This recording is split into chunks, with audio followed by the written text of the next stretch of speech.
Hey my scrappy friends, welcome to my channel today.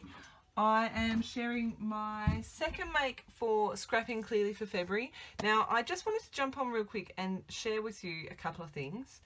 Kylie, the very awesome Kylie, has sent me a ton of stuff, heaps of stuff for the next 3 months, and included in that ton of stuff is a ton of mink stuff. So I'm going to get my foil on. Today's share is the February sketch, and I am going to be scrapbooking these two photos. One is my espresso martini, one is the beautiful cupcakes. Now, really quick rundown, we were at one of my husband's friends' engagement parties. I think it was not last year, the year before, and they're kind of hipsters. So totally not who we are, but that's totally okay because obviously that's just, you know, who they are. And I'm thinking I'm going to run with Hello Hipster Bar or something to that effect, because we were both kind of like, oh, everyone's really kind of trendy and dorky at the same time here. This is really strange. And we were just about the only people with kids there. So I just wanted to get this story down. And yes, so I'm going to pop you on fast forward and I hope you enjoy. So I am back and I'm just selecting which pattern paper I'm going to use for my background, and I decided to use this one with the white base rather than the cream base. I just felt that my photos popped a little bit more on it. So the first thing that I'm going to do is pick some more papers for my paper layers to go with this sketch. My layout does look a little bit different. You can see on the sketch that it looks like those black are strips, whereas I've decided to go with a bigger chunk of paper, and I just decided to tear it for a little bit of extra interest. Pulled out my alphas to spell out my title. I'm going to save you from watching all of that. Going to pull out my hello word from this Heidi Spot Mink Jumbo Words pack. I was going to try and shove all those words back in there, but I was like, nah, that's too hard. I'm not doing that on camera. I'm just going to play with the placement. See where I want my letters. I'll save you the grief of having to watch me replace every single letter. Then I'm like, I might chop this down a bit more. So I cut a little bit more off it, about an inch or so I'd say. And then I'm going to move my letters again.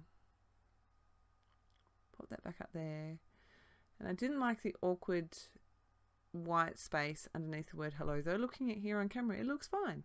But I am going to move all my little tile alphabets up. There you go. Picking out my foil, I decided to go with the holographic for my hello word and for the second pattern paper I pick.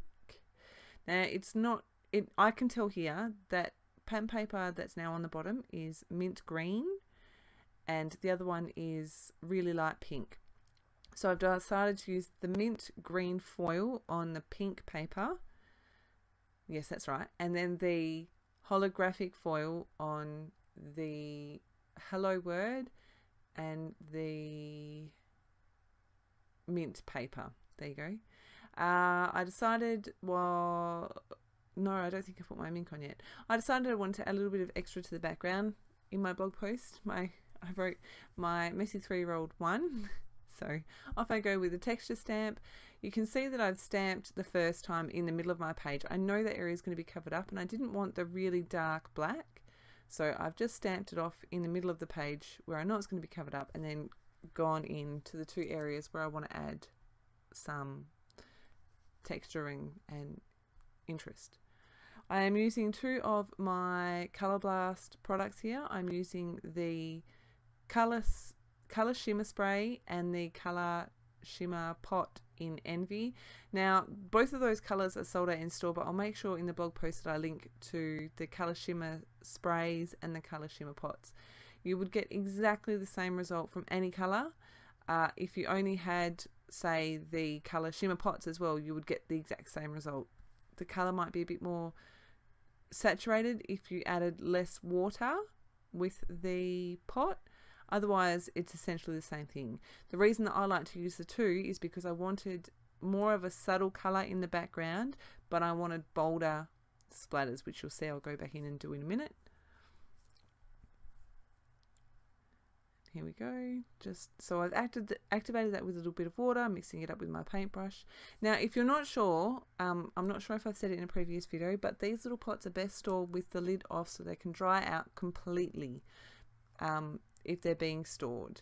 If you're traveling, yes, by all means pop the lid on, but they can apparently go funny if you leave the lid on. I personally haven't experienced that because Tanisha said when I ordered them to make sure the lid stays off, so that's exactly what I've done, and I just pulled them out without a lid on unless I'm traveling. So I've added my splatters. I'm just going to leave that to air dry. Pulled out my mink. I'm going to show you here on the back of all the minkable products, it does have the heat setting that you should use. I gave you a thumbs up then because both of them were number 3, which makes my life a little bit easier. I don't have to muck around with the settings. Now, if you haven't purchased any of the foil, they put a sticker on the foil in the middle. I had a really hard time getting the sticker off, so I've torn it. I've actually cut the sticker and damaged the foil a little bit. However, my husband was able to get it off. I don't understand why I couldn't, but maybe I'm specialer. So I'm just popping that through the mink machine. And there is the beautiful, beautiful shine. It's really hard to see the mint, the mint green, and here is the holographic. I love this. This one was my 5-year-old's favorite. He was so excited when he saw it. When I showed him I used it, he was like, "Oh, that's my favorite one, Mum." And there's the hello. I love it. It's beautiful. And I know this sounds silly, but it's kind of neutral, because it doesn't have a colour to it, so you can use it with anything. I'm going to use some pop dots to pop this up, and again I save you from having to watch me stick them all down. Decided I wanted to add a little bit more texture, and I'm using my Faber-Castell glass bead glitter gel. Now you can see here that I'm having real trouble smooshing it through that stencil in the pot, not you. Upset with myself. So if you have this product in your stash, use it before it dries out. I am going to have a bit of a play, add some hot water and see if I can salvage it at all. But otherwise it's going to have to go in the bin. You can really see here how much of a hard time I have smearing it through. But I am happy with the end result. I didn't need it to be perfect. I just wanted an extra bit of something, and this has given me exactly what I want. I'm going to pop that aside to dry, and I have let that dry. And now I'm coming back in. I decided that everything kind of seemed a bit floaty. I know that sounds weird, but I wanted to add a bit of black. Kylie also sent me this piece of pattern paper in my kit, and it's I think I just said it's a Teresa Collins paper. I've torn the bottom edge and I've cut the top edge, and I just like how that kind of grounds it that little bit more.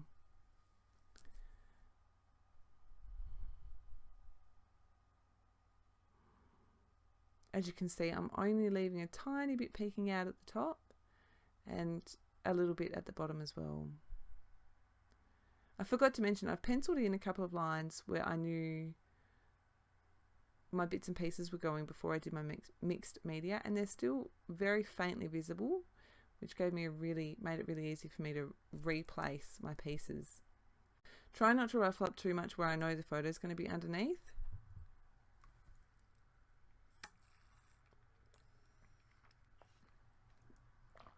Adding a couple of paper layers here. I knew straight away that I wanted to have the mint between the two pinks, because though they're not the same, I think next to each other they kind of clash a little bit. But with that layer in between them, it looks fine. So I'm going to layer the two up behind the cupcake,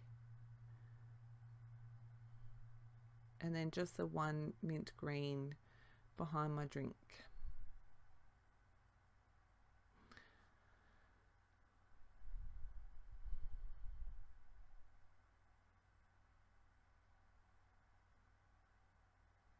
I'm going to start sticking everything down now. I did, after I stuck that down, kind of went, oh, I think I stuck it a little bit too close. I tried to pull it up, but it wasn't budging, so staying where it is.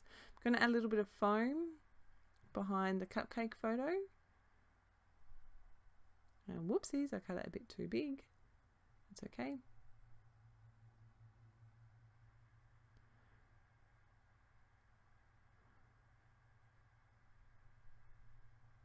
Writing down the date, because I have scribbled the date on the back of the photo for that exact reason. And I'm just going to layer my two photos.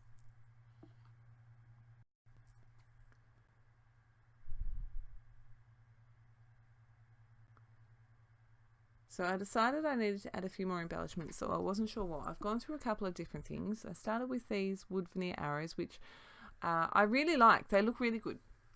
However, I do come up with a different idea, and I just feel that they are a bit too graphic for what I end up going with, which is much softer. So that piece, I've got the C'est La Vie ephemera pack there, and that round piece that I put has got a floral on it, and it says Fancy That. It does have gold foil. It doesn't bother me mixing all of the different foils together. But I just decided it wasn't quite right. So I've gone back into my C'est La Vie box, and I found these flowers, they're corners of the paper that I fussy cut, and that's what I'm going to use. I found a random butterfly, I think in the same box, and I went, oh, I might cut some more of these butterflies out. So that's what I'm doing here. I'm just trimming out a few of the butterflies. I've decided to go with the pinks and the yellows. There's not yellow in my page, but I thought that the yellow worked well. I'm just going to fussy cut one. Just a really quick note, if you have any trouble fussy cutting, you'll notice that I move the paper and not my scissors. It just makes it a bit easier. So this is my last flower that I fussy cut, and I only end up cutting the 3. Play for a minute with the placement. 2 of those flowers, they're not flowers, they're butterflies. 2 of those butterflies have straight edges from where they've been cut from the edge of the paper, and you'll see that it's really easy to cover them up. Make them look like whole butterflies. So I have super sped this up because you don't need to watch me glue everything in slow speed. I think this is 6 times. Sorry for my fat head. Just gluing everything down, making sure that's stuck properly because the paper warped a bit.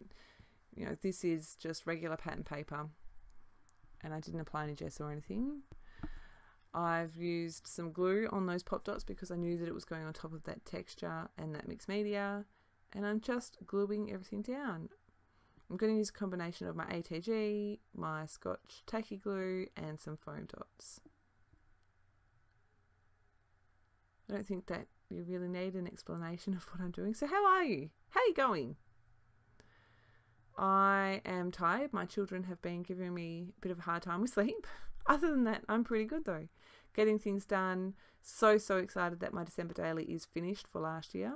I do have 2016 still to work on, but that's a whole different story. Yeah. Anyway, so I've stuck everything down, and then I've decided I wanted to add a little bit of something. So I've pulled out these gold sequins from Studio Calico, adding a tiny dot of glue, and then sticking my sequin on top. That is going to be the end of the page. I add my journaling after the camera's off. You will see that in the close-ups, and I add the date stamp as well. If you have any questions, please make sure you leave them below. Here's a still video close-up, and then into the close-up shots. As always, thank you ever so much for stopping by. I really do appreciate it. If you have any questions, make sure you leave them below. I'll leave all the links to the shop and the Facebook page and the Instagram and all the places in the description box below. And I will see you again very soon. Thanks for stopping by. See ya.